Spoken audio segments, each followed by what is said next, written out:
વિજ્ઞાન ધોરણ 8 પ્રકરણ 17 તારાઓ અને સૂર્યમંડળ stars and the solar system. પહેલી અને બુજોએ ઉનાળાના વેકેશનમાં તેમના દાદાના ગામની મુલાકાત લીધી. સાંજે જમ્યા પછી તેઓ ઘરના ધાબા ઉપર ગયા. તે સ્વચ્છ અને વાદળરહિત રાત્રિ હતી. તેઓ આકાશમાં આટલી મોટી સંખ્યામાં તેજસ્વી તારાઓ જોઈને આશ્ચર્યચકિત થઈ ગયા. તેમણે તેમના શહેરમાં આટલું સુંદર દ્રશ્ય જોયું નહોતું. પહેલીને આશ્ચર્ય થયું કે ગામડામાં આકાશ મોટા શહેરોના આકાશથી આટલું જુદું કેમ હતું. તેના દાદાએ સમજાવ્યું કે શહેરમાં તેજસ્વી પ્રકાશ, ધુમાડા અને ધૂળને લીધે મોટા શહેરોનું આકાશ ભાગ્યે જ સ્વચ્છ હોય છે. જ્યાં તેજસ્વી પ્રકાશ ન હોય તથા વાતાવરણ સ્વચ્છ હોય ત્યાં રાત્રિ આકાશને નિહાળવું એ એક લહાવો છે. ઘેરી અંધારી તથા સ્વચ્છ રાતે આકાશ તરફ જુઓ. તમે સમગ્ર આકાશમાં પથરાયેલા કેટલાંક તેજસ્વી તો કેટલાંક ઓછા તેજસ્વી અગણિત તારાને જુઓ. તેમનું ધ્યાનપૂર્વક અવલોકન કરો. શું તે બધા જ ઝબૂકે છે? શું તમને તારા જેવી કોઈ વસ્તુ જે ઝબૂકતી નથી તે દેખાઈ? જે વસ્તુઓ ઝબૂકતી એટલે કે ચમકતી નથી તે ગ્રહો છે. રાત્રિ આકાશમાં સૌથી તેજસ્વી પદાર્થ એ ચંદ્ર છે. આકાશમાં રહેલા તારા, ગ્રહો, ચંદ્ર અને બીજા ઘણા પદાર્થોને આકાશી પદાર્થો એટલે કે સેલેશિયલ ઓબ્જેક્ટ્સ કહે છે. શું બધા જ આકાશી પદાર્થો સમાન છે? ચાલો શોધી કાઢીએ. ચંદ્ર, ધ મૂન. પ્રવૃત્તિ 17.1. ઘણી બધી રાત્રિઓ સુધી ચંદ્રનું સતત અવલોકન કરો. ખાસ કરીને એક પૂનમથી બીજી પૂનમ સુધી. તમારી નોંધપોથીમાં રોજ તેનું ચિત્ર બનાવો તથા પૂનમથી રોજ દિવસ પર નોંધો. દરરોજ આકાશના કયા ભાગમાં પૂર્વ કે પશ્ચિમમાં ચંદ્ર દેખાય છે તે પણ નોંધો. શું ચંદ્રના આકારમાં રોજ ફેરફાર દેખાય છે? શું એવા દિવસ પણ છે જ્યારે ચંદ્રનો આકાર સંપૂર્ણ ગોળ દેખાય? શું એવા દિવસ પણ છે જ્યારે આકાશ એકદમ સ્વચ્છ હોવા છતાં ચંદ્ર જરા પણ ન દેખાય? જે દિવસે ચંદ્રની સંપૂર્ણ ગોળ તકતી દેખાય તેને પૂનમ, ફૂલ મૂન ડે કહે છે. ત્યારબાદ ચંદ્રના તેજસ્વી ભાગનું કદ પાતળું અને વધુ પાતળું થતું જણાય છે. 15મા દિવસે ચંદ્ર દેખાતો નથી. આ દિવસને અમાસ, ન્યૂ મૂન ડે કહે છે. પછીના દિવસે ચંદ્રનો એક નાનકડો ભાગ આકાશમાં દેખાય છે જેને અર્ધવલયાકાર ચંદ્ર કહે છે. પછી ફરીથી પ્રતિદિન ચંદ્ર મોટો થતો જાય છે. 15મા દિવસે ફરીથી આપણને પૂર્ણ ચંદ્ર દેખાય છે. ચંદ્રના તેજસ્વી ભાગના મહિના દરમિયાન દેખાતા જુદા જુદા આકારને ચંદ્રની કળાઓ એટલે કે ફેઝિસ ઓફ ધ મૂન કહે છે. એક પૂનમથી બીજી પૂનમ સુધીનો સમયગાળો 29 દિવસથી થોડોક વધારે હોય છે. ઘણા કેલેન્ડરમાં તેને એક મહિનો કહેવામાં આવે છે. શા માટે ચંદ્ર તેનો આકાર રોજ બદલે છે? ચાલો સમજવાની કોશિશ કરીએ કે ચંદ્રની કળાઓ શા માટે થાય છે. પ્રકરણ 16માં તમે શીખ્યા કે ચંદ્ર પોતાનો પ્રકાશ ઉત્પન્ન કરતો નથી, જ્યારે સૂર્ય અને તારાઓ કરે છે. આપણે ચંદ્રને જોઈએ છીએ કારણ કે સૂર્યપ્રકાશ તેના પર પડે છે અને તે આપણી તરફ પરાવર્તિત થાય છે. આપણે એટલા માટે જ ચંદ્રનો એ જ ભાગ જોઈ શકીએ છીએ જે ભાગ પરથી સૂર્યપ્રકાશ આપણા તરફ પરાવર્તિત થાય છે. પ્રવૃત્તિ 17.2. એક મોટો દડો અથવા ઘડો લો.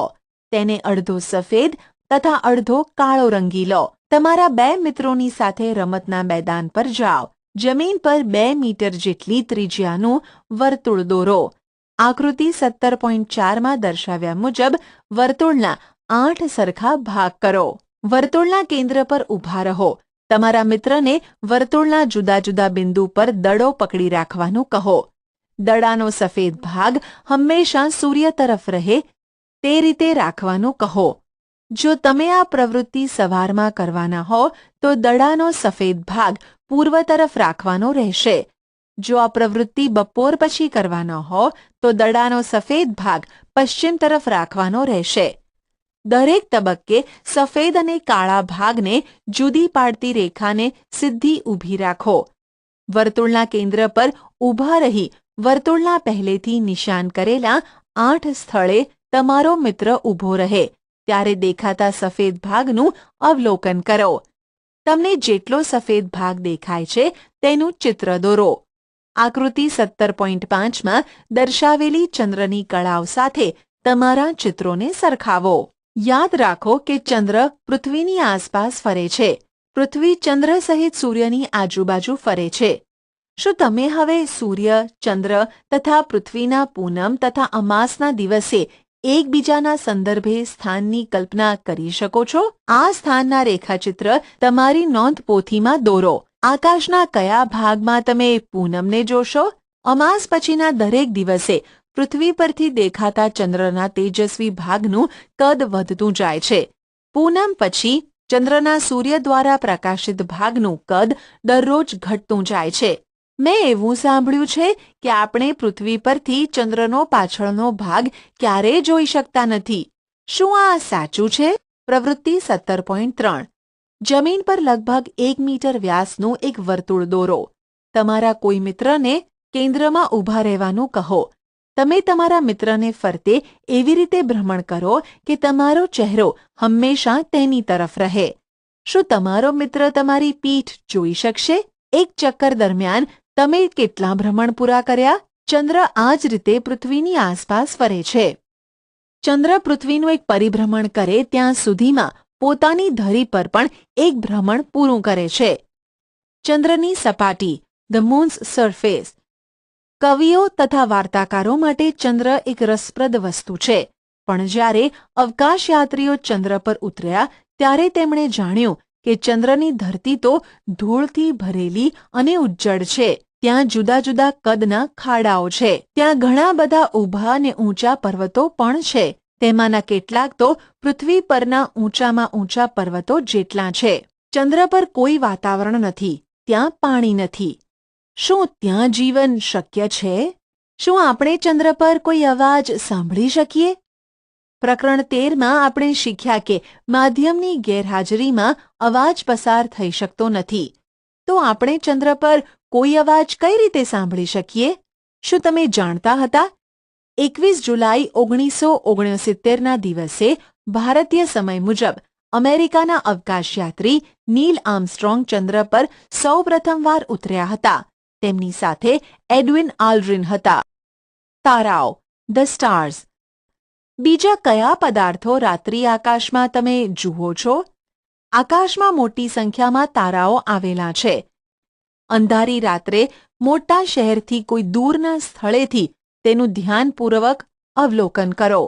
શું બધા તારાઓ સમાન તેજસ્વી છે? શું બધા તારાઓ સમાન રંગ ધરાવે છે?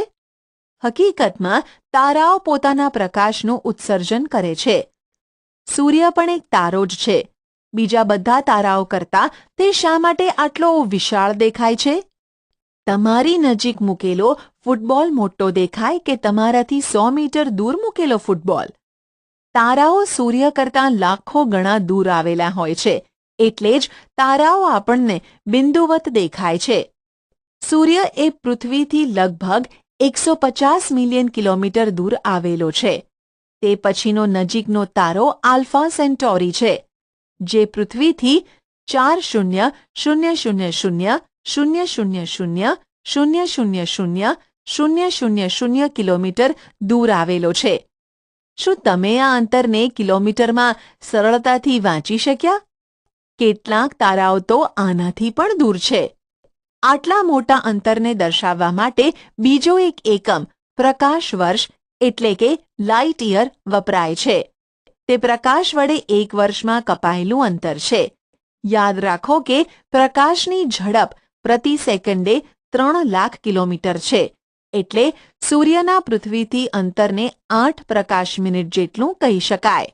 આલ્ફા સેન્ટોરીનું અંતર 4.3 પ્રકાશ વર્ષ જેટલું છે.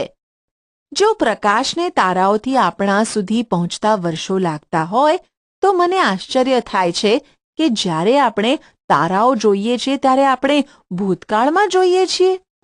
મારે એ જાણવું છે કે આપણે શા માટે તારાઓને દિવસે જોઈ શકતા નથી? શા માટે તે ફક્ત રાત્રે જ દ્રશ્યમાન થાય છે? હકીકતમાં તારાઓ તો દિવસ દરમિયાન પણ હાજર તો હોય જ છે, જો કે તેજસ્વી સૂર્યપ્રકાશને કારણે તે દેખાતા નથી. આકાશમાં લગભગ 2 કલાક કેટલાક અગ્રગણ્ય તારાઓ કે તારાઓના જૂથનું નિરીક્ષણ કરો. તમે શું નોંધ્યું? શું તમે તારાઓના સ્થાનમાં કોઈ ફેરફાર નોંધ્યા? તમને જણાશે કે તારાઓ પૂર્વથી પશ્ચિમ તરફ ખસતા હોય છે. જે તારો સાંજે પૂર્વમાં ઉગ્યો હોય તે વહેલી સવારે પશ્ચિમમાં આથમે છે. શા માટે તારાઓ પૂર્વથી પશ્ચિમમાં ખસતા દેખાય છે? ચાલો શોધી કાઢીએ. પ્રવૃત્તિ 17.4. મોટા ખંડની વચ્ચે ઊભા રહો અને ગોળ ગોળ ભ્રમણ કરવાની શરૂઆત કરો. રૂમમાં રહેલી વસ્તુઓ કઈ દિશામાં ખસતી દેખાય છે? તમે તેને તમારા ભ્રમણની વિરુદ્ધ દિશામાં ખસતી જોઈ? પહેલીને યાદ આવ્યું કે જ્યારે તે ટ્રેનમાં હોય છે ત્યારે નજીકના વૃક્ષો તથા ઇમારતો પાછળની દિશામાં ખસતા જણાય છે. જો તારાઓ પૂર્વથી પશ્ચિમ જતા હોય તો શું તેનો અર્થ એ થયો કે પૃથ્વી પશ્ચિમથી પૂર્વ તરફ ભ્રમણ કરે છે? હવે મને સમજાયું કે શા માટે સૂર્ય પૂર્વમાં ઉગતો અને પશ્ચિમમાં આથમતો જણાય છે. કારણ કે પૃથ્વી તેની ધરી ઉપર પશ્ચિમથી પૂર્વ તરફ ભ્રમણ કરે છે. મારા દાદાએ મને કીધું હતું કે આકાશમાં એક તારો એવો છે જે જરા પણ ખસતો નથી. આવું કઈ રીતે શક્ય છે? પ્રવૃત્તિ 17.5. એક છત્રી લઈને તેને ખોલી નાખો. સફેદ કાગળના લગભગ 10-15 તારાઓ બનાવો. એક તારાને છત્રીના વચ્ચેના સળિયાના સ્થાને લગાવો અને બાકીના તારાને કાપડ પર છત્રીના તારના છેડા તરફ લગાવો.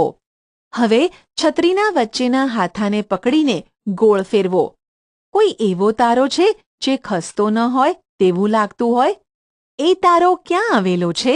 જો પૃથ્વીના ભ્રમણની ધરી જ્યાં આકાશ સાથે મળી હોય ત્યાં કોઈ તારો આવેલો હોય તો શું એ તારો પણ સ્થિર જ હશે? હકીકતમાં ધ્રુવના તારા નામનો એક તારો છે જે પૃથ્વીની ધરીની દિશામાં આવેલો છે. તે ખસતો જણાતો નથી. નક્ષત્રો, કોન્સ્ટેલેશન્સ. થોડીવાર સુધી આકાશ તરફ જુઓ. શું તમને આકૃતિ 17.11ની માફક તેઓ કોઈ ચોક્કસ આકાર રચતા હોય તેવું લાગે છે? તારાઓ કે જે ઓળખી શકાય તેવા કોઈ આકાર બનાવે છે તેને નક્ષત્રો કહે છે. નક્ષત્રો પ્રાચીન લોકો દ્વારા આકાશના તારાઓને ઓળખવા માટે ઘડાયા હતા. નક્ષત્રોના આકાર લોકોને પરિચિત આકારો જેવા દેખાય છે. આકાશમાં રાત્રે કેટલાક નક્ષત્રોને તમે સહેલાઈથી ઓળખી શકો છો. આ માટે તમે એ જાણતા હોવા જોઈએ કે કોઈ ચોક્કસ નક્ષત્ર કેવું દેખાય છે તથા તેના માટે આકાશમાં કઈ તરફ નિરીક્ષણ કરવાનું. ઉનાળામાં રાત્રિના પ્રથમ ભાગ દરમિયાન દેખાતું સૌથી પ્રચલિત નક્ષત્ર સપ્તર્ષિ છે. તેને Big Dipper, the Great Bear કે સપ્તર્ષિ પણ કહે છે. આ નક્ષત્રમાં 7 અગ્રગણ્ય તારાઓ હોય છે. તે એક મોટા કડછા એટલે કે ચમચો કે પ્રશ્નાર્થ ચિહ્ન જેવો આકાર ધરાવે છે. તેમાં 3 તારાઓ તેના હાથમાં અને 4 તેના વાટકામાં ગોઠવેલા હોય તેવું દેખાય છે. પ્રવૃત્તિ 17.6. આ નક્ષત્રને થોડા કલાક સુધી જુઓ. તમને તેના આકારમાં કોઈ ફેરફાર દેખાયો? તેના સ્થાનમાં કોઈ ફેરફાર દેખાયો? તમે જોશો કે નક્ષત્રનો આકાર બદલાતો નથી. તમે એ પણ જાણશો કે નક્ષત્ર આકાશમાં પૂર્વથી પશ્ચિમ તરફ ખસતું દેખાય છે. મેં સાંભળ્યું છે કે આપણે સપ્તર્ષિની મદદથી ધ્રુવના તારાનું સ્થાન નક્કી કરી શકીએ છીએ. પ્રવૃત્તિ 17.7. આ પ્રવૃત્તિ ઉનાળામાં ચોખ્ખા ચંદ્રરહિત આકાશમાં રાત્રે અંદાજે 9 વાગે કરવી જોઈએ. આકાશના ઉત્તર દિશા તરફના ભાગ તરફ જુઓ અને સપ્તર્ષિ ઓળખી કાઢો. તમે તમારા કુટુંબના કોઈ વડીલની મદદ લઈ શકો. સપ્તર્ષિના છેડે આવેલા 2 તારા તરફ જુઓ. આકૃતિ 17.13માં દર્શાવ્યા પ્રમાણે આ તારામાંથી પસાર થતી એક સીધી રેખાની કલ્પના કરો. આ કાલ્પનિક રેખાને ઉત્તર દિશા તરફ આગળ વધારો. 2 તારા વચ્ચેના અંતરથી લગભગ 5 ગણા અંતર જેટલી. આ રેખા એવા તારા તરફ લઈ જશે કે બહુ તેજસ્વી નથી. તે ધ્રુવનો તારો છે. થોડીવાર માટે ધ્રુવના તારાનું નિરીક્ષણ કરો. નોંધો કે જે રીતે અન્ય તારા પૂર્વથી પશ્ચિમ તરફ જાય છે, ધ્રુવનો તારો જરા પણ ખસતો નથી. પ્રવૃત્તિ 17.8. ઉનાળાની રાત્રિ દરમિયાન સપ્તર્ષિને 3-4 કલાકના અંતરે નિહાળો. દરેક વખતે ધ્રુવના તારાનું સ્થાન પણ નક્કી કરો. શું સપ્તર્ષિ પૂર્વથી પશ્ચિમ તરફ ખસતું જણાય છે? શું તે ધ્રુવના તારાની આસપાસ ફરતું દેખાય છે? આકૃતિ 17.14 સાથે તમારા અવલોકનની સરખામણી કરો. હકીકતમાં બધા જ તારાઓ ધ્રુવના તારાની આસપાસ ભ્રમણ કરતા દેખાય છે. એ નોંધ રાખો કે દક્ષિણ ગોળાર્ધમાંથી ધ્રુવનો તારો દેખાતો નથી. કેટલાક ઉત્તરના નક્ષત્રો જેવા કે સપ્તર્ષિ દક્ષિણ ગોળાર્ધમાં કોઈક સ્થળેથી દેખાતા નથી. મૃગશીર્ષ ઓરિયોન એ બીજું એક જાણીતું નક્ષત્ર છે જે શિયાળાની મોડી સાંજે દેખાય છે. તે આકાશમાં દેખાતા અદ્ભુત નક્ષત્રોમાંનું એક છે. તેમાં પણ 7 કે 8 તેજસ્વી તારા હોય છે. મૃગશીર્ષને વ્યાધ હન્ટર પણ કહે છે. વચ્ચેના 3 તારા વ્યાધ શિકારીના પટ્ટા દર્શાવે છે. 4 તેજસ્વી તારા ચતુષ્કોણના સ્વરૂપે ગોઠવાયેલા દેખાય છે. વ્યાધ કે જે આકાશમાંનો સૌથી તેજસ્વી તારો છે તે મૃગશીર્ષની નજીક આવેલો છે. વ્યાધનું સ્થાન નક્કી કરવા માટે મૃગશીર્ષના વચ્ચેના 3 તારામાંથી પસાર થતી હોય એવી એક સીધી રેખાની કલ્પના કરો. આ રેખાની સાથે પૂર્વ તરફ નજર કરો. આ રેખા તમને એક ખૂબ જ તેજસ્વી તારા તરફ લઈ જશે. તે વ્યાધ સાયરસ છે. શર્મિષ્ઠા કાસિયોપિયા ઉત્તર આકાશમાં આવેલું એક બીજું પ્રચલિત નક્ષત્ર છે. તે શિયાળામાં રાત્રિના વહેલા ભાગમાં જોઈ શકાય છે. તે વિકૃત થયેલા અક્ષર W કે M જેવું દેખાય છે. તમે જાણતા હતા? નક્ષત્રમાં 5-10 તારાઓ નથી હોતા. તેમાં મોટી સંખ્યામાં તારાઓ હોય છે. જો કે ખુલ્લી આંખે આપણે ફક્ત તેજસ્વી તારાઓ જ જોઈ શકીએ છીએ. બધા જ તારાઓ કે જે નક્ષત્ર બનાવે છે તે સમાન અંતરે હોતા નથી. તેઓ ફક્ત દ્રષ્ટિની એક સીધી રેખામાં આવેલા હોય છે. સૂર્યમંડળ ધ સોલાર સિસ્ટમ સૂર્ય અને તેની આજુબાજુ ભ્રમણ કરતા આકાશી પદાર્થોને મળીને સૂર્યમંડળ બને છે. તેમાં ખૂબ મોટી સંખ્યામાં પદાર્થો આવેલા હોય છે, જેવા કે ગ્રહો, ધૂમકેતુ, તારા જેવા પદાર્થો તથા ઉલ્કાઓ. સૂર્ય તથા આ પદાર્થો વચ્ચેનું ગુરુત્વાકર્ષણ બળ તેમને ભ્રમણ કરતા રાખે છે. તમે જાણો છો તેમ આ પૃથ્વી સૂર્યની આસપાસ ભ્રમણ કરે છે.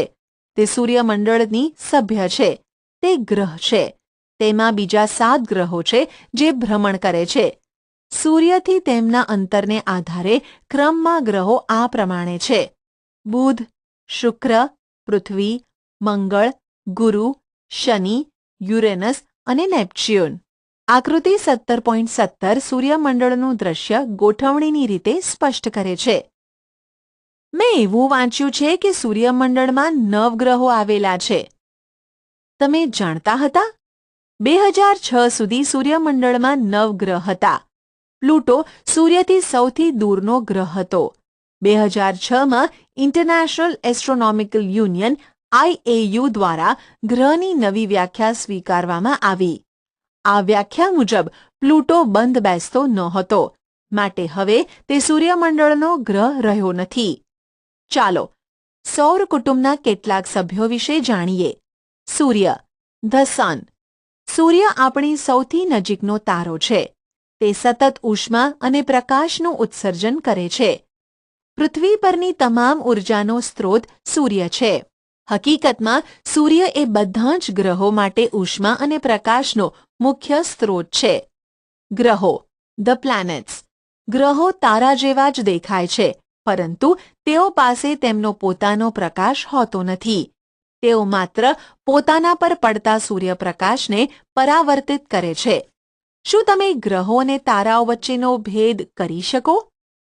ગ્રહો અને તારાઓની ઓળખવાની સૌથી સરળ રીત એ છે કે તારાઓ ઝબૂકે છે, જ્યારે ગ્રહો ઝબૂકતા નથી. વળી તારાની સરખામણીએ ગ્રહો પોતાના સ્થાન બદલ્યા કરે છે. ગ્રહો એક નિશ્ચિત માર્ગ પર સૂર્યની આસપાસ પરિક્રમણ રિવોલ્યુશન કરે છે. આ માર્ગને તેની કક્ષા એટલે કે ઓર્બિટ કહે છે. એક પરિક્રમણ પૂરું કરવા માટે લાગતા સમયને તેનો પરિક્રમણનો ગાળો કહે છે.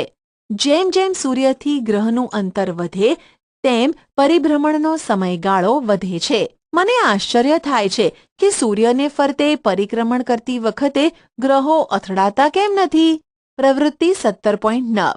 તમારા 4-5 મિત્રો સાથે રમતના મેદાન પર જાઓ. એક જ કેન્દ્ર રાખી જુદી જુદી ત્રિજ્યા 1 મીટર, 2.5 મીટર અને 3.8 મીટરવાળા 4 વર્તુળ દોરો. તમારા એક મિત્રને કેન્દ્રમાં ઊભા રહેવાનું કહો, જે સૂર્ય દર્શાવે છે. તમારા બીજા 4 મિત્રો બુધ, શુક્ર, પૃથ્વી અને મંગળને દર્શાવે છે. તમારા મિત્રોને સૂર્યની ફરતે ઘડિયાળના કાંટાની વિરુદ્ધ દિશામાં પોતાની જ કક્ષામાં ફરવાનું કહો. શું તેઓ એકબીજા સાથે અથડાય છે? સૂર્યની આસપાસ ફરવાની સાથે સાથ ગ્રહો તેમની પોતાની ધરી ઉપર ભમરડાની માફક ફરે છે. એક ભ્રમણ પૂરું કરવાના સમયને તેના ભ્રમણનો સમયગાળો કહે છે. કેટલાક ગ્રહોને તેમની આસપાસ ફરતા ચંદ્ર કે ઉપગ્રહો હોવાનું જાણમાં આવ્યું છે. કોઈ પણ આકાશી પદાર્થોની આસપાસ ફરતા અન્ય આકાશી પદાર્થોને તેનો ઉપગ્રહ કહેવાય છે. પૃથ્વી સૂર્યની આસપાસ પરિભ્રમણ કરે છે, તો શું પૃથ્વીને સૂર્યનો ઉપગ્રહ કહેવાય? પૃથ્વી સૂર્યનો ઉપગ્રહ કહેવાય, જો કે સામાન્ય રીતે આપણે તેને સૂર્યનો ગ્રહ કહીએ છીએ. આપણે એવા પદાર્થો માટે ઉપગ્રહ શબ્દનો ઉપયોગ કરીએ છીએ જે ગ્રહોની આસપાસ પરિભ્રમણ કરતા હોય. ચંદ્ર એ પૃથ્વીનો ઉપગ્રહ છે.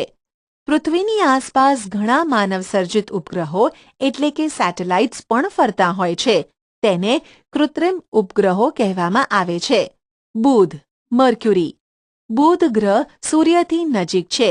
તે આપણા સૂર્યમંડળનો સૌથી નાનો ગ્રહ છે. તે સૂર્યની સૌથી નજીક હોવાથી તેને જોવાનું અઘરું છે, કારણ કે તે સૂર્યના પ્રકાશની ચમકમાં છુપાઈ જાય છે. જો કે તેને સૂર્યોદય પહેલા અને સૂર્યાસ્ત પછી ક્ષિતિજે દેખાય છે, માટે તે એવા સ્થળેથી જ દેખાય છે જ્યાંથી ક્ષિતિજ દેખાવા માટે વૃક્ષો કે ઇમારતોનો અવરોધ ન હોય. બુધને પોતાનો કોઈ જ ઉપગ્રહ નથી. શુક્ર, વિનસ. પૃથ્વીનો સૌથી નજીકનો પાડોશી ગ્રહ શુક્ર છે. તે રાત્રિ આકાશમાં દેખાતો સૌથી તેજસ્વી ગ્રહ છે. કેટલીકવાર સૂર્યોદય પહેલાં પૂર્વ આકાશમાં શુક્ર દેખાય છે, તો ક્યારેક પશ્ચિમ આકાશમાં સૂર્યાસ્ત પછી તરત જ દેખાય છે. એટલે જ તેને અવારનવાર સવારનો તારો કે સાંજનો તારો કહે છે, જો કે તે તારો નથી. રાત્રિ આકાશમાં શુક્રનું સ્થાન નક્કી કરવાની કોશિશ કરો. શુક્રને પોતાનો ચંદ્ર કે ઉપગ્રહ નથી. શુક્રનું પોતાની ધરી પર ભ્રમણ એ કેટલેક અંશે અસામાન્ય છે. તે પૂર્વથી પશ્ચિમ દિશામાં ફરે છે, જ્યારે પૃથ્વી પશ્ચિમથી પૂર્વ દિશામાં ફરે છે. પ્રવૃત્તિ 17.10. કોઈ સમાચાર પત્ર કે પંચાંગને આધારે શુક્રના આકાશમાં દેખાવાનો સમય શોધી કાઢો. શુક્રને તેના તેજસ્વીપણાને લીધે સરળતાથી ઓળખી શકાય. યાદ રાખો કે શુક્રને આકાશમાં વધુ ઊંચાઈએ જોઈ શકાતો નથી. શુક્રને સૂર્યોદયના 1 થી 3 કલાક પહેલાં અથવા સૂર્યાસ્તના 1 થી 3 કલાક પછી જોઈ શકાય છે. શું તેનો મતલબ એ છે કે શુક્ર ઉપર સૂર્ય પશ્ચિમમાં ઉગે છે અને પૂર્વમાં આથમે છે? જો તક મળે તો શુક્રને ટેલિસ્કોપ દ્વારા જુઓ. તમે જોશો કે ચંદ્રની માફક શુક્રની પણ કળાઓ હોય છે. પૃથ્વી, અર્થ. સૂર્યમંડળમાં પૃથ્વી એકમાત્ર એવો જાણીતો ગ્રહ છે જેની પર જીવન શક્ય છે. કેટલીક ખાસ પર્યાવરણીય પરિસ્થિતિઓ પૃથ્વી પર જીવનના અસ્તિત્વ હોવા અને સતત ટકી રહેવા માટે જવાબદાર છે. આ બાબત સૂર્યથી યોગ્ય અંતર હોય તેમાં તાપમાનનો યોગ્ય ગાળો, પાણીની હાજરી, યોગ્ય વાતાવરણ તથા ઓઝોનનું આવરણ છે. આપણે આપણા પર્યાવરણના રક્ષણ માટે ચોક્કસ સંભાળ રાખવી જોઈએ કે જેથી પૃથ્વી પરનું જીવન જોખમાય નહીં.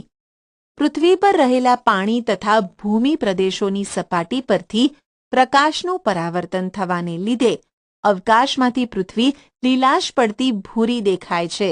પૃથ્વીની ભ્રમણની ધરી તેના કક્ષીય સમતલને લંબ નથી. પૃથ્વી પર ઋતુઓના ફેરફાર માટે આ ઝુકાવ જવાબદાર છે. પૃથ્વીને માત્ર એક ચંદ્ર છે. જો મારી ઉંમર 13 વર્ષ હોય તો મેં સૂર્ય ફરતે કેટલા ચક્કર માર્યા હશે? મંગળ, માર્સ. પૃથ્વીની કક્ષા બહારનો પ્રથમ ગ્રહ મંગળ છે. તે થોડોક લાલાશ પડતો છે અને એટલે જ તેને લાલ ગ્રહ પણ કહેવામાં આવે છે. મંગળને 2 નાના કુદરતી ઉપગ્રહો છે, ગુરુ, જ્યુપિટર. સૂર્યમંડળનો સૌથી મોટો ગ્રહ ગુરુ છે. તે એટલો વિશાળ ગ્રહ છે કે તેની અંદર 1300 પૃથ્વીઓ મૂકી શકાય. તમે પૃથ્વીના વિષુવવૃત્તથી પરિચિત છો? વિષુવવૃત્તના સમતલને વિષુવવૃત્તીય સમતલ કહે છે.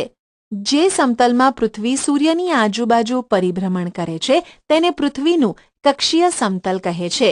આ બંને સમતલ એકબીજા સાથે 23.5 ડિગ્રીનો ખૂણો બનાવે છે.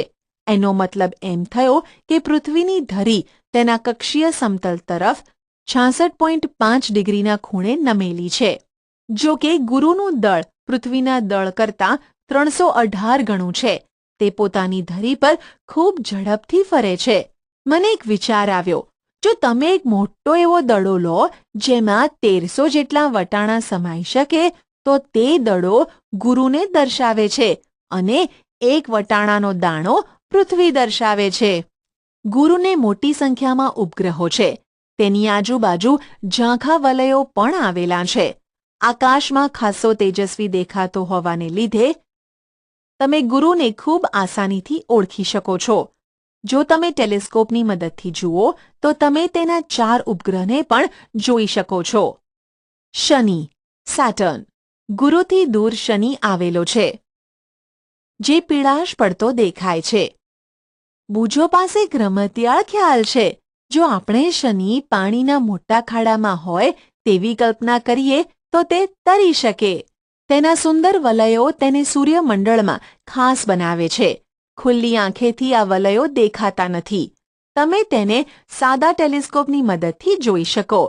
શનિ પણ મોટી સંખ્યામાં ઉપગ્રહો ધરાવે છે. શનિ માટે રસપ્રદ વાત એ છે કે તે બધા જ ગ્રહોમાં સૌથી ઓછી ઘનતા ધરાવે છે. તેની ઘનતા પાણીની ઘનતા કરતાં પણ ઓછી છે. યુરેનસ અને નેપ્ચ્યુન. Uranus and Neptune. તેઓ સૂર્યમંડળના સૌથી બહારના ગ્રહો છે. તેઓ શક્તિશાળી ટેલિસ્કોપની મદદથી જ જોઈ શકાય છે. શુક્રની જેમ યુરેનસ પણ પૂર્વથી પશ્ચિમ તરફ ફરે છે. યુરેનસની સૌથી નોંધપાત્ર બાબત એ છે કે તે ખૂબ વધારે ઝૂકેલી ધરી ધરાવે છે. આના લીધે તેનું ધરીય ભ્રમણ તે પડખાભેર ગબડતો હોય તેવું દેખાય છે. પહેલા 4 ગ્રહો બુધ, શુક્ર, પૃથ્વી અને મંગળ બાકીના 4 ગ્રહો કરતાં સૂર્યથી નજીક છે. તેમને આંતરિક ગ્રહો કહે છે. આંતરિક ગ્રહોને ઓછા ઉપગ્રહ છે. મંગળની કક્ષાની બહાર આવેલા ગ્રહો જેવા કે ગુરુ, શનિ, યુરેનસ અને નેપ્ચ્યુન આંતરિક ગ્રહો કરતાં ઘણા દૂર આવેલા છે. તેને બાહ્ય ગ્રહો કહે છે. તેની આજુબાજુ વલયોની ગોઠવણી હોય છે. બાહ્ય ગ્રહોને વધુ સંખ્યામાં ઉપગ્રહ હોય છે. સૂર્યમંડળના કેટલાક અન્ય સભ્યો. Some other members of the solar system. બીજા પણ કેટલાક એવા પદાર્થો છે જે સૂર્યની આસપાસ પરિક્રમણ કરતા હોય છે. તેઓ પણ સૂર્યમંડળના સભ્યો છે. ચાલો તેમાંના કેટલાક વિશે શીખીએ. લઘુ ગ્રહો, એસ્ટેરોઇડ્સ. મંગળ અને ગુરુની કક્ષાઓ વચ્ચે ખૂબ મોટી જગ્યા છે. આ જગ્યા ખૂબ મોટી સંખ્યામાં આવેલા નાના નાના પદાર્થો દ્વારા રોકાયેલી છે, જે સૂર્યની આસપાસ પરિભ્રમણ કરે છે. તેને લઘુ ગ્રહો, એસ્ટેરોઇડ્સ કહે છે. એસ્ટેરોઇડને પણ શક્તિશાળી ટેલિસ્કોપની મદદથી જ જોઈ શકાય છે. ધૂમકેતુ, કોમેટ્સ. ધૂમકેતુ પણ આપણા સૂર્યમંડળના સભ્યો છે. તેઓ સૂર્યની આસપાસ ખૂબ જ લંબવૃત્તીય કક્ષામાં પરિભ્રમણ કરે છે. જો કે તેમનો સૂર્યની ફરતે પરિક્રમણનો સમયગાળો સામાન્ય રીતે ખૂબ મોટો હોય છે. સામાન્ય રીતે ધૂમકેતુ એક તેજસ્વી શીર્ષની સાથે લાંબી પૂંછડી ધરાવે છે. તે જેમ જેમ સૂર્યની નજીક આવે છે તેમ તેમ તેની પૂંછડી મોટી થતી જાય છે. ધૂમકેતુની પૂંછડી હંમેશા સૂર્યની વિરુદ્ધ તરફ દૂર તરફની દિશામાં લંબાયેલી હોય છે. ઘણા ધૂમકેતુઓ એક નિશ્ચિત સમયગાળા બાદ દેખાવા માટે જાણીતા છે. આવા જ એક ધૂમકેતુ હેલીનો ધૂમકેતુ છે, જે દર 76 વર્ષે દેખાય છે. તે છેલ્લે 1986માં દેખાયો હતો. તમે કહી શકશો કે હેલીનો ધૂમકેતુ ફરી ક્યારે દેખાશે? ધૂમકેતુ માટેની અંધશ્રદ્ધાઓ. કેટલાક લોકો એવું માને છે કે ધૂમકેતુ આપત્તિઓ જેવી કે યુદ્ધ, રોગચાળો અને પૂરના એંધાણ લઈને આવે છે, પરંતુ આ બધી જ માન્યતાઓ અને અંધશ્રદ્ધા છે. ધૂમકેતુનું દેખાવું એ કુદરતી ઘટના છે. તેનાથી ડરવાનું કોઈ કારણ નથી. ઉલ્કા અને ઉલ્કાશિલા, મીટિયોર્સ એન્ડ મીટિયોરાઇટ્સ. સ્વચ્છ આકાશમાં જ્યારે ચંદ્ર પણ ન હોય તેવી રાત્રે તમે ક્યારે કોઈ તેજસ્વી લીસોટો જોયો હશે? સામાન્ય રીતે તેને ખરતા તારા કહે છે. જો કે તે તારા નથી, તેને ઉલ્કા કહે છે. ઉલ્કા હકીકતમાં એક નાનકડો પદાર્થ છે જે પૃથ્વીના વાતાવરણમાં દાખલ થાય તે સમયે તેની ઝડપ ખૂબ વધારે હોય છે. વાતાવરણના ઘર્ષણને કારણે તે ગરમ થઈ જાય છે. તે ઝડપથી સળગી અને વરાળ થઈ ઉડી જાય છે. એટલા માટે જ તેજસ્વી લીસોટો થોડા સમય માટે જ દેખાય છે. કેટલીક ઉલ્કાઓ ખૂબ જ મોટી હોય છે અને એટલે તે સંપૂર્ણ સળગી જાય તે પહેલાં પૃથ્વી સુધી પહોંચી જાય છે. જે પદાર્થ પૃથ્વી સુધી પહોંચે છે તેને ઉલ્કાશિલા કે ઉલ્કાપિંડ કહે છે. સૂર્યમંડળ કયા પદાર્થોનું બનેલું છે તે જાણવામાં ઉલ્કાશિલા વિજ્ઞાનીઓને મદદ કરે છે. ઉલ્કા વર્ષા. જ્યારે પૃથ્વી ધૂમકેતુની પૂંછડી પાસેથી પસાર થાય છે ત્યારે ઉલ્કાની હારમાળાઓ દેખાય છે. તેને ઉલ્કા વર્ષા કહે છે. કેટલીક ઉલ્કા વર્ષા દરેક વર્ષે ચોક્કસ સમયગાળે થતી જોવા મળે છે. તેમના દેખાવનો સમય તમે કોઈ સામયિક કે ઇન્ટરનેટ પરથી મેળવી શકો. કૃત્રિમ ઉપગ્રહો, આર્ટિફિશિયલ સેટેલાઇટ્સ. તમે સાંભળ્યું જ હશે કે પૃથ્વીની આજુબાજુ પુષ્કળ ઉપગ્રહો કક્ષામાં ફરે છે. તમને નવાઈ થશે કે કૃત્રિમ ઉપગ્રહો કઈ રીતે કુદરતી ઉપગ્રહોથી જુદા પડે છે. કૃત્રિમ ઉપગ્રહો માનવસર્જિત હોય છે. તેમને પૃથ્વી પરથી છોડવામાં આવે છે. તેઓ પૃથ્વીના કુદરતી ઉપગ્રહ ચંદ્ર કરતાં પણ વધુ નજીકથી પૃથ્વીની ફરતે પરિક્રમણ કરે છે. ભારતે ઘણા કૃત્રિમ ઉપગ્રહો બનાવીને છોડ્યા છે. આર્યભટ્ટ એ ભારતનો પહેલો કૃત્રિમ ઉપગ્રહ હતો. બીજા કેટલાક ભારતીય ઉપગ્રહોના નામ આ મુજબ છે: ઇનસેટ, IRS, કલ્પના-1, એડ્યુસેટ વગેરે. કૃત્રિમ ઉપગ્રહોના ઘણા વ્યવહારિક ઉપયોગો છે. તેઓ હવામાનની આગાહી, ટેલિવિઝન અને રેડિયો તરંગોના પ્રસારણ માટે કામમાં આવે છે. તેઓ દૂરસંચાર અને દૂરસંવેદન રિમોટ સેન્સિંગ માટે પણ ઉપયોગમાં આવે છે. મારે તમને એ કહેવું છે કે દૂરસંવેદનનો અમારો અર્થ એ છે કે દૂરના અંતરેથી માહિતીનું એકત્રીકરણ કરવું. પારિભાષિક શબ્દો. કૃત્રિમ ઉપગ્રહ, આર્ટિફિશિયલ સેટેલાઇટ્સ. લઘુગ્રહો, એસ્ટેરોઇડ્સ. શર્મિષ્ઠા, કેસિયોપિયા. આકાશી પદાર્થો, સેલેશિયલ ઓબ્જેક્ટ્સ. ધૂમકેતુ, કોમેટ્સ. નક્ષત્રો, કોન્સ્ટિલેશન્સ. પ્રકાશ વર્ષ, લાઇટ યર. ઉલ્કાશિલાઓ, મીટિયોરાઇટ્સ. ઉલ્કાઓ, મીટિયોર્સ. કુદરતી ઉપગ્રહો, નેચરલ સેટેલાઇટ્સ. કક્ષા, ઓર્બિટ. મૃગશીર્ષ, ઓરિયોન. ચંદ્રની કળાઓ, ફેઝિસ ઓફ મૂન. ગ્રહો, પ્લેનેટ્સ. ધ્રુવનો તારો, પોલ સ્ટાર. દૂરસંવેદન, રિમોટ સેન્સિંગ. સૌરમંડળ, સોલાર સિસ્ટમ. તારાઓ, સ્ટાર્સ. સપ્તર્ષિ, ઉર્સા મેજર. તમે શું શીખ્યા? ચંદ્રની કળાઓ થાય છે કારણ કે આપણે ચંદ્રનો એક ભાગ જોઈ શકીએ છીએ જે આપણા તરફ પ્રકાશ પરાવર્તિત કરતો હોય. તારાઓ આકાશી પદાર્થો છે જે પોતાનો પ્રકાશ ઉત્સર્જિત કરે છે. આપણો સૂર્ય પણ એક તારો છે. તારાઓના અંતરને પ્રકાશ વર્ષમાં દર્શાવવું સરળતાભર્યું છે. તારાઓ પૂર્વથી પશ્ચિમમાં ખસતા દેખાય છે. પૃથ્વી પરથી ધ્રુવનો તારો સ્થિર દેખાય છે, કારણ કે તે પૃથ્વીની ભ્રમણ કરવાની ધરીની નજીક આવેલો હોય છે. નક્ષત્રો એ તારાઓના જૂથ છે જે જાણીતા આકારમાં ગોઠવાયેલા હોય છે. સૌરમંડળ એ 8 ગ્રહો તથા લઘુગ્રહોના સમૂહ, ધૂમકેતુ તથા ઉલ્કાઓનું બનેલું છે. જે પદાર્થ અન્ય પદાર્થની આજુબાજુ પરિભ્રમણ કરતો હોય તેને ઉપગ્રહ કહે છે. ચંદ્ર એ પૃથ્વીનો કુદરતી ઉપગ્રહ છે. કેટલાક ગ્રહોને કુદરતી ઉપગ્રહ હોય છે. શુક્ર રાત્રિ આકાશનો સૌથી તેજસ્વી ગ્રહ છે. ગુરુ સૌરમંડળનો સૌથી મોટો ગ્રહ છે. કૃત્રિમ ઉપગ્રહો પૃથ્વીની આસપાસ ફરે છે. તેઓ ચંદ્ર કરતાં વધુ નજીક હોય છે. કૃત્રિમ ઉપગ્રહો હવામાનની આગાહી, દૂરસંચાર અને દૂરસંવેદન રિમોટ સેન્સિંગ માટે પણ ઉપયોગમાં આવે છે.